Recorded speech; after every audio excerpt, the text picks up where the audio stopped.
Thank you for watching the following PrepTicket.com video. Indianapolis knows a thing or two about great quarterbacks, and now the city has another great one on the high school gridiron.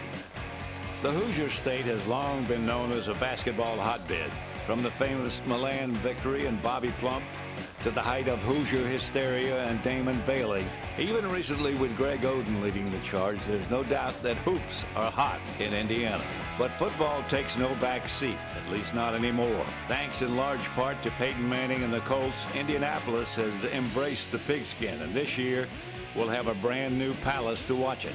Lucas Oil Stadium, home to the Colts as well as Super Bowl 2012, the state-of-the-art venue commonly known as the Luke will also host the state's high school championship football games. If Morgan Newton has anything to do with it, it will be he and his Carmel High School teammates you'll see playing for the title. That may be a lofty goal, but if you know Morgan Newton, then you know you should never doubt him. Keep. Touchdown! Morgan Newton goes 18 yards. There was really never a question as if Morgan Newton would play sports growing up.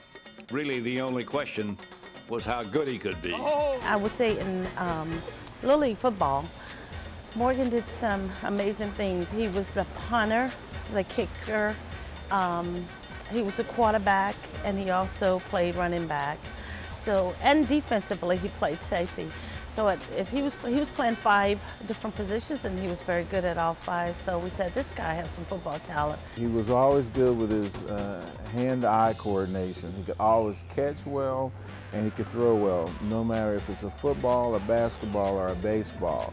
So I thought, well, with the arm like he had in 3rd grade, that he'd be great at throwing the ball and also carrying the ball. So when he first hit the field, we know he could run because of the soccer background, but then you could see him start to throw the ball. It wasn't long before even Morgan recognized that he had exceedingly great talent on the football field. I was always used to playing up, and when 7th grade, when I realized that I had to play with my own grade, it was interesting to see somewhat of a gap between myself and others. For the local press, the talent was easy to recognize, but it wasn't the only thing that stood out about Morgan. The very first time I talked to Morgan Newton, he was 15 years old. It was the beginning of his sophomore year. He had just gotten thrown into varsity action for the very first time. I was shocked and amazed how poised, mature, and well-spoken this 15-year-old kid was that had never seen the spotlight before. That same kid that I talked to is the kid that I talked to after the state title game in which he led Carmel to the large school title at the RCA Dome.